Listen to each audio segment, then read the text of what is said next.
우리 오늘 말씀 제목을 함께 한번 같이 읽어보도록 하겠습니다. 우리 말씀 제목 한번 같이 읽어볼까요? 시작. 주님만이 왕이십니다. 아멘, 아멘, 아멘. 이 시간 주님만이 왕이십니다라는 제목을 가지고 말씀을 살펴보려고 합니다. 사실 이 말씀은 올해 이제 초등부 여름 성경학교 주제의 말씀이었는데요. 제가 왜 이 말씀을 가지고 이 강단 위에 섰냐 하면은 이 말씀이 저의 삶에 큰 변화를 준 말씀이기 때문입니다. 저는 20살 때 신학대학교를 가면서 바로 파트 사역을 시작을 했습니다.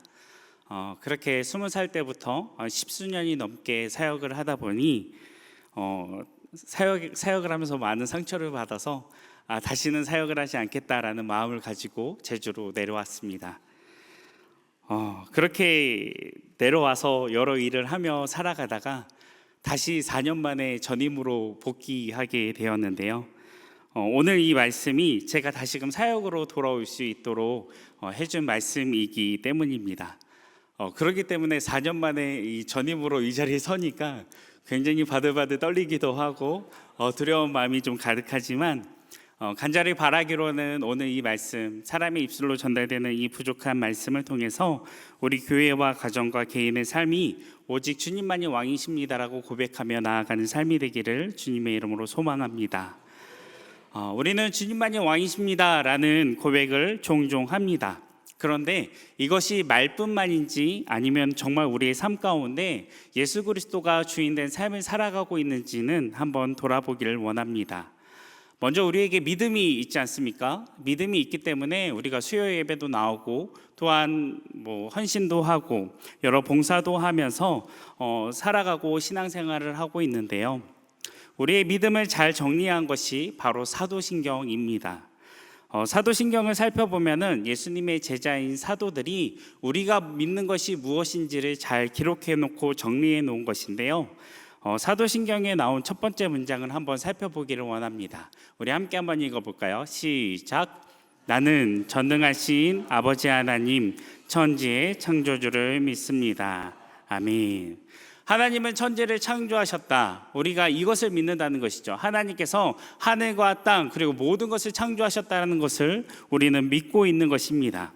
그리고 성경을 딱 펴게 되면 창세기 1장 1절에 이와 동일한 말씀이 동일하게 등장하고 있습니다. 우리 1장 1절 말씀 함께 읽어보겠습니다. 태초에 하나님이 천지를 창조하시니라. 아멘.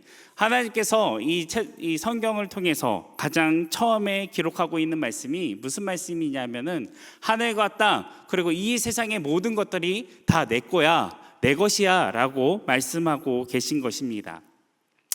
요즘에도 그러는지 모르겠습니다. 학기가 시작될 때면 아주 깨끗한 새 교과서를 받으면 제일 먼저 하는 것이 앞면과 뒷면, 윗면과 옆면에 학년과 반, 번호와 자기 이름을 쓰는 것을 제일 먼저 했던 것 같습니다. 무슨 의미인가요? 이 교과서가 내 거라는 뜻이죠. 이와 마찬가지로 하나님께서도 성경을 우리에게 처음 주실 때 내가 주인이라는 것을 맨 처음으로 시작하는데 이와 마찬가지로 구약에서 하나님이 주인이심을 나타내는 본문이 또 하나 있습니다. 바로 오늘 우리가 읽은 선악과 사건인데요. 하나님께서 먹지 말라고 하신 이 선악과를 아담과 하와가 따먹게 됩니다. 이 사건이 오늘 우리와 무슨 상관이 있을까 한번 생각해 보기를 원하는데요. 단순히 선악과를 따먹지 말라는 하나님의 명령을 어겼기 때문에 우리가 죄를 범한 거다라고 하기에는 너무 1차적인 부분이 있습니다. 그래서 이 선악과 사건을 오늘 우리의 삶에 좀 적용해서 살펴보면은 선악과는 선과 악을 구별하는 열매입니다. 판단하는 열매입니다. 이 선악과를 먹기 전에는 이 선악을 판단하는 기준이 하나님이었는데 이 선악과를 먹은 후부터 그 선악의 기준이 사람이 되는 것이죠. 내가 판단하게 되는 것입니다. 이것을 좀 이해하기 쉽게 호와 불호로 바꿔서 한번 생각해 보기를 원하는데요. 좋고 싫음의 기준이 하나님인지 아니면 내 감정인지 내 생각인지 내 기준과 가치관인지 한번 돌아보시기를 소망합니다. 아담과 하와가 선악과를 먹은 사건이 과거에 있었던 사건으로 끝나는 것이 아니라 오늘날 우리가 삶을 살아가면서 내가 매 순간 선택의 순간 가운데 그것을 하나님의 관점에서 선택하는 것이 아니라 내 지식과 내 경험과 내 가치관을 가지고 선택한다면 오늘도 우리는 여전히 선악과를 먹고 있다라는 것입니다. 그럼에도 왜 하나님은 선악과를 만드셨을까 이해가 잘 되지 않지만 어느 순간 이해가 되는 순간이 있었습니다. 저는 기타를 참 좋아합니다. 그래서 좋은 기타를 갖고 싶어 했습니다. 보통의 사역자들이 재정적으로 넉넉지 않지요. 그래서 열심히 몇 년 동안 돈을 모았습니다. 그 사이에 결혼도 하고 하진이도 태어나고 쌍둥이 딸들도 태어나면서 점점 살 수가 없어졌습니다. 왜냐하면 돈이 있다고 막 샀다가는 아내의 불호령이 떨어질 게 뻔하기 때문에 좋은 때를 기다리며 아내의 눈치를 보며 참고 또 참았습니다. 드디어 아내의 허락을 받아서 제 수준에는 꽤 비싼 기타를 구매했습니다.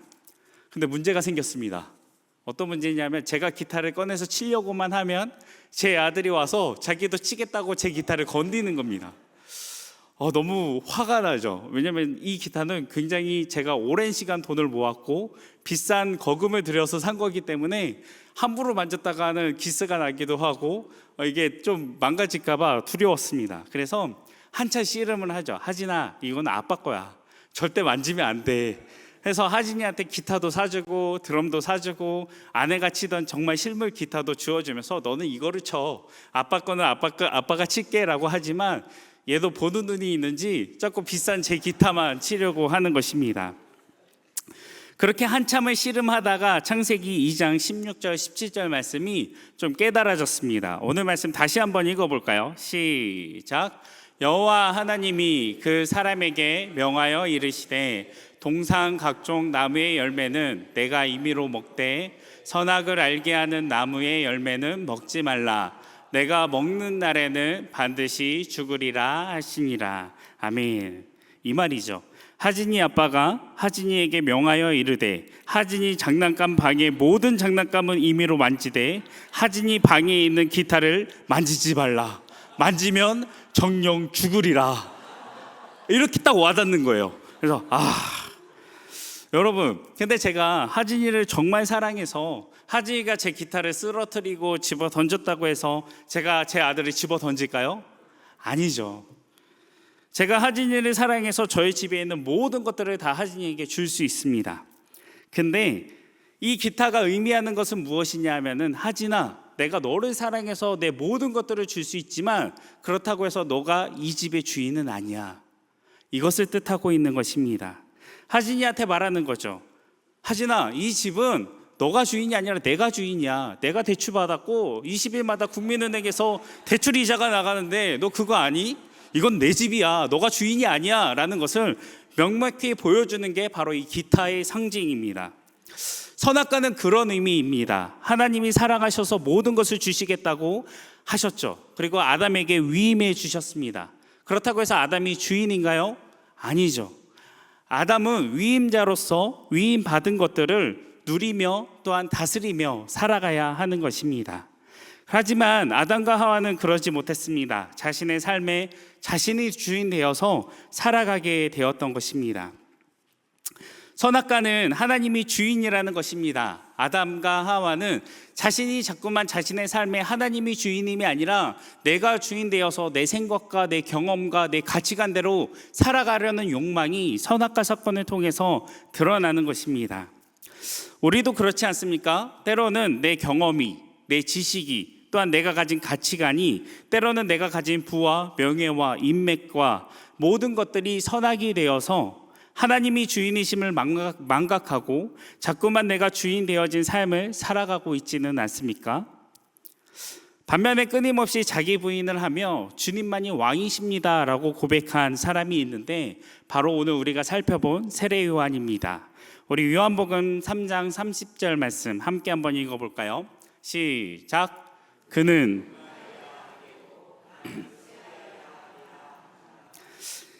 이 말씀은 예수님의 말씀이 아니었습니다. 이 말씀은 세례 요한의 말입니다. 세례 요한은 어떤 사람이냐 하면은 이 구약과 신약 사이에는 꽤 오랜 공백기가 있습니다. 구약의 마지막 성경인 말라기가 딱 끝나고 나서 이 예수님이 짠 하고 등장한 것이 아니라 구약 대략 한 350년 동안 아무런 선지자도 아무런 말씀도 들리지 않아서 이 시기를 영적 암흑기라고도 얘기를 하고 신구약 중간기라고도 표현을 하는데요. 이 세례 요한은 그 수백 년의 영적 암흑기를 뚫고 등장한 혜성같이 등장한 종교 지도자였습니다. 세례 요한이 나는 예수님의 신발끈 묶기에도 부족합니다 라고 생각해서 사람들이 세례 요한을 잔챙이로 생각하는데, 여러분, 세례 요한이 그렇게 막 잔챙이가 아니었습니다. 오히려 예수님이 신인 루키였고 세례 요한은 그 당시 탑스타였습니다.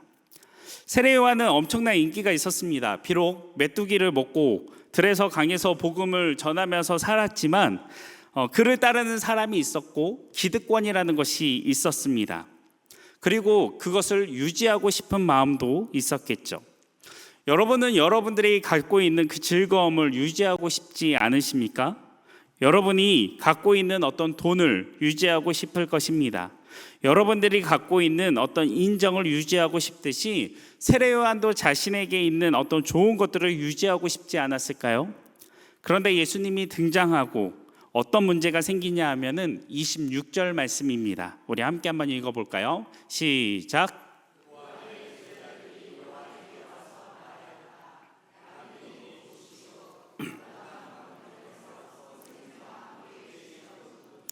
선생님께서 증언하신 그분이 세례를 주고 있는데 사람들이 모두 그분에게 모여듭니다. 아멘.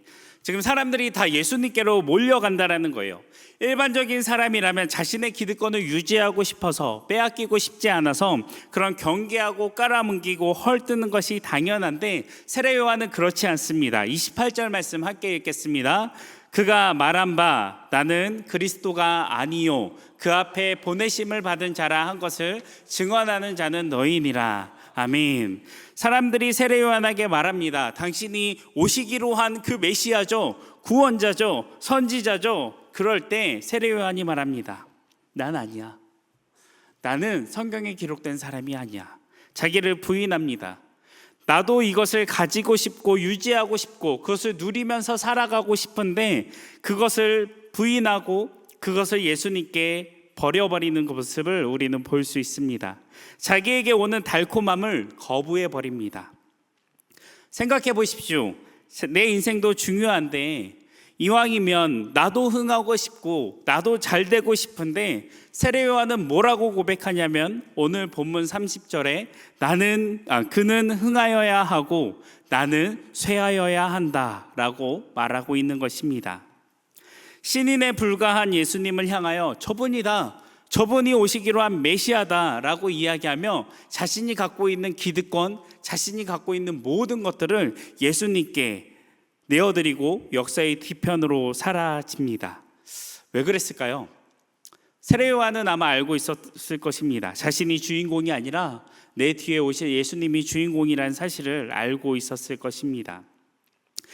예수 그리스도만이 왕이심을 고백하는 삶을 살기 원한다면, 예수 그리스도가 주인 되신 가정을 이루기 원하신다면, 예수 그리스도가 주인된 직장을 원하신다면, 예수 그리스도가 주인된 교회를 세워가기 원한다면 우리는 이 문장을 마음에 새겨야 합니다. 그는 흥하여야 하겠고 나는 쇠하여야 하리라. 제가 우리 교회는 이러지 않아서 제가 쉽게 얘기할 수 있는 이야기인데 부목사들 사이에서 유명한 말이 있습니다. 무슨 말이냐 하면은 부목사가 설교를 너무 잘하면은 담임 목사가 싫어한다는 말입니다. 우리 여러 번 말씀드리지만 우리 교회는 그렇지 않게 제가 편하게 말씀드립니다. 왜냐하면은 설교를 잘함으로 얻게 되는 모든 존경과 사랑과 관심이 담임 목사가 독차지해야 되는데 이걸 부목사가 나눠 갖는 게 싫은 거죠. 그래서 약간 서울의 대형 교회들은 그 위압감이 싫어서 부목사들에게 설교를 잘 안 시킵니다. 목사 자신이 교회의 주인이라고 생각하는 거죠. 내가 담임 목사지만 이 교회는 내 거야 라고 생각하는 것입니다. 근데 비단 목사들만 이럴까요? 아닙니다. 제가 어린 시절 다닌 교회는 역사와 전통이 있는 교회였습니다. 시골 교회가 그렇듯 교회를 건축하면서 성도들이 십시일반 헌금을 하고 손수 빨간 벽돌을 이렇게 세워서 지은 교회입니다. 음향장기부터 해서 그릇, 선풍기, 에어컨 모든 것이 성도들이 헌금하고 헌문한 것이었습니다. 그런데 문제는 에어컨이 너무 오래된 거예요. 그래서 여름에 에어컨을 켜면 에어컨이 화를 냅니다. 와 소리를 내는데 문제는 화내는 것까지는 괜찮은데 이 에어컨이 도저히 시원해지지가 않는 거예요. 그 청소년 시기에, 이 질풍노도의 시기에 저희 전도사님께 제가 따지면서 물어봤죠. 전도사님, 도대체 이 되지도 않는 에어컨, 이 흉물스러운 에어컨 왜 안 갖다 버리는 거예요? 고치든지 아니면 좀 버리든지 새 걸로 사든지 왜 안 하는 거예요? 라고 물어보니까 전도사님이 저에게 말씀하시더라고요. 지난아, 그 에어컨의 옆면을 보게 되면은 그 에어컨 옆에 기증하신 분의 성함이 적혀 있단다. 근데 그분이 우리 교회의 아주 중직이신 장로님이셔. 이 에어컨을 바꿀 수 있는 방법은 그 장로님이 새 걸로 사주시든지 아니면 그분이 돌아가시든지 해야지 이거를 바꿀 수 있단다 라고 이야기를 해주시는 거예요. 그때부터 저와 저희 친구들은 어떻게 했을까요? 감사하게도 아직도 그 장로님이 살아계시지만 네, 그때부터 그 장로님을 위해서 열심히 기도했었습니다. 무슨 말입니까? 교회에 헌물했는데 그거에 대한 주인이, 소유권이 나한테 있는 거죠. 헌물을 했으면 오직 주님 것입니다, 하나님 것입니다, 온전히 드려야 되는데 그냥 마치 내가 사서 교회에다 갖다 놓을 뿐 내 거다라는 소유의식이 있다라는 것입니다. 여러분, 지금 수요 예배 때 앉으셨는데 이 자리가 새로운 자리십니까? 아니면 늘상 앉으시는 자리십니까? 교회 새신자가 오게 되면은 이제 교회에 이제 아무래도 오래 다니다 보면 각자 앉는 자리들이 다 정해져 있습니다. 근데 새신자가 딱 와서 눈치 없이 제 자리에 딱 앉으면 어떻게 할까요? 그냥 팔꿈치로 빡 치죠. 비키라고. 야, 비켜. 내 자리야. 무슨 의미입니까? 여기는 내 자리야. 소유권을 주장하고 있는 것입니다. 우리는 주님만이 왕이십니다라고 고백하지만 아주 사소한 것부터 아주 큰 것까지 다 내 소유권을 의지하면서 오직 하나님만이 주인입니다라고 입술로만 고백하지 실질적인 내 삶은 그렇지 못할 때가 너무나도 많다라는 것입니다. 주님이 주인 되시기 위해서는 우리는 모두 쇠하여야 합니다. 예수 그리스도가 우리의 삶에, 우리 가정에, 우리 교회의 주인이 되기 위해서 필요한 것이 있는데 그것은 바로 요한복음 3장 29절을 말씀에서 말하고 있습니다. 우리 함께 한번 읽어볼까요? 시작. 신부를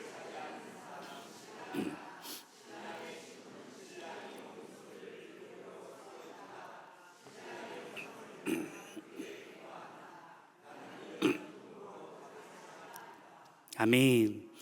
지금 이 말씀에서 세례 요한은 뭐라고 하냐면은 나는 신부를 차지하는 신랑이 아닙니다.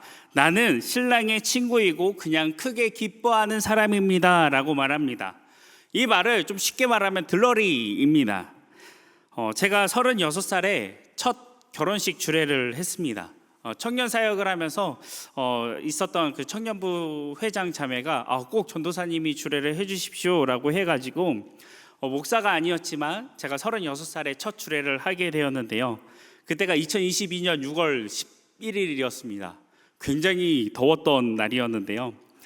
그래서 나름 주례를 하고 또 젊은 전도사였죠. 젊은 전도사가 주례를 하니 얼마나 들떴겠어요. 그래서 내가 예복을 하나 맞춰야 되겠다라는 그런 마음을 가지고 굉장히 더우니까 좀 시어서커 자켓이라는 자켓을 하나 구입했습니다. 어떤 자켓이었냐면은 흰색 마이예요. 흰색 마이에 하늘색 스트라이프가 들어간 거고 바지는 흰색 바지를 준비했습니다. 그리고 나서 이제 딱 걸어놨죠. 걸어놓고 이제 다려놓고 있는데 저희 아내가 이걸 딱 보더니 오빠 이거 뭐야? 라고 물어보더라고요. 그래서 이거 나 이번 주에 지영이 주례하잖아. 거기 입을 거야? 했더니 저희 아내가 말하기를 미쳤어? 여보가 결혼해? 당장 검은 옷 갖고 와 해가지고 집에 있는 검은 옷을 갖고 갔습니다. 무슨 말인가요? 결혼식의 주인공은 신부라는 것이죠. 신부를 위해서 예의상 흰색 옷을 피해주는 것이 예의입니다. 왜냐하면 저는 들러리이기 때문입니다. 그녀가 주인공이기에 저는 기꺼이 들러리가 되어주는 것이죠. 우리가 우리 교회 예수 그리스도가 주인 되기 위해서 필요한 것이 있다면 이런 들러리 정신이 필요합니다. 우리가 전도 축제를 계획하고 있습니다. 그리고 새신자가 올 때마다 우리에게 무장되어야 될 정신이 하나 있다면 그것은 바로 들러리 정신이 우리에게 무장되어 있어야 한다라는 것입니다. 이 교회에 내가 중직이고 내가 오래 다녔고 내가 이 성전을 짓는데 어마어마한 헌금을 했더라도 이 교회의 주인은 오직 예수 그리스도라는 것입니다.